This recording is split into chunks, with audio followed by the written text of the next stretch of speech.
સુરતમાં હત્યાની ઘટનાઓમાં વધારો થઈ રહ્યો છે ત્યારે ચલથાણ કેનાલ રોડ પર ચપ્પુના ઘા ઝીંકી અજાણ્યાઓ એકની હત્યા કરી જતા રહ્યા હોવાનો બનાવ સામે આવ્યો છે।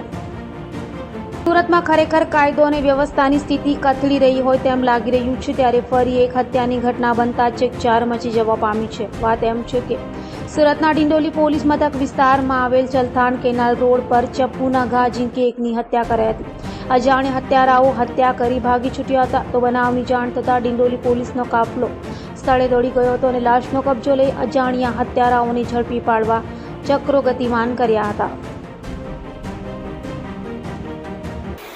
સુરત શહેરના ડિંડોલી પોલીસ સ્ટેશન વિસ્તારમાં મધુરમ સર્કલથી કડોદરા જતા કેનાલ રોડ ઉપર એક ડેડ બોડી મળી આવી છે। અત્યારે ડેડ બોડી ઉપર કેટલાક ઘાના નિશાનો પણ છે। એના માટે અમે તત્કાલ આ બોડી પીએમ માટે મોકલી દીધેલ છે। આ જે ડેડ બોડી છે એને આઈડેન્ટિફિકેશન કરવાની અત્યારે પ્રક્રિયા જારી છે।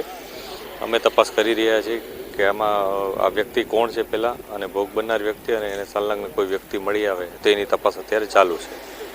ક્યારે કોલ મળ્યો હતો સાહેબ અને કઈ રીતની ઘટના હતી? આજ સવારે 100 નંબર પર કોલ આવ્યો હતો, જેના અનુસંધાને ડિંડોલી પીસીઆર અહીંયા આવી હતી અને એણે ઘટના સ્થળે આવી અને તમામ વિગતોની જાણ કરતા તમામ અધિકારીઓ, ક્રાઇમ બ્રાન્ચ, તમામ ઓફિસર્સ પણ આવી ગયા છે। કઈ રીતની ઈજાઓ છે સાહેબ? કોઈ હત્યાનો મામલો કહી શકે?